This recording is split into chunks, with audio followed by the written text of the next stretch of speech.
কলকাতা স্টাইলে chicken cutlet তৈরি করার জন্য মিক্সিং জারের মধ্যে বোনলেস চিকেন নিয়ে তার মধ্যে আদা, রসুন, কাঁচা লঙ্কা, ধনেপাতা, লেবুর রস, বিট নুন, রেড গাম, সাদা তেল দিয়ে খুব ভালো করে মিহি একটা পেস্ট তৈরি করে নিয়েছি। পেস্টটাকে একটা বাটির মধ্যে নিয়ে কুচনো পেঁয়াজ, তার মধ্যে নুন, লঙ্কার গুঁড়ো, ধনে গুঁড়ো, গোলমরিচ গুঁড়ো আর সামান্য একটু ব্রেড গামস দিয়ে খুব ভালো করে মাখিয়ে নিচ্ছি। চিকেনের এই ডোটাকে 3টে ভাগ করে নিয়েছি আর তারপরে এভাবে করে আমি কাটলেটের শেপ দিয়ে দিচ্ছি। এখানে আমি ডায়মন্ড শেপে সবগুলো কাটলেট তৈরি করে নিয়েছি। আপনারা চাইলে যে কোনো শেপে তৈরি করে নিতে পারেন।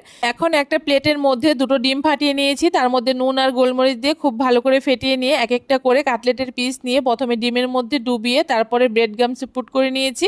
এভাবে করে আমি ডবল পুট করে নিয়েছি। একই রকম ভাবে সবগুলো কাটলেট তৈরি করে নিয়ে আবারও খুব ভালো করে ছুরি দিয়ে কাটলেটের শেপটাকে দিয়ে দিয়েছি। উনানে কড়াই বসিয়ে পরিমাণ মতো তেল দিয়ে তেলটাকে খুব ভালো করে গরম করে উনানের আঁচটাকে মিডিয়ামে রেখে কাটলেটগুলোকে দিয়ে একটু সময় নিয়ে ভেজে তুলে নিলেই তৈরি আমাদের কলকাতা স্টাইলে দারুণ স্বাদের চিকেন কাটলেট।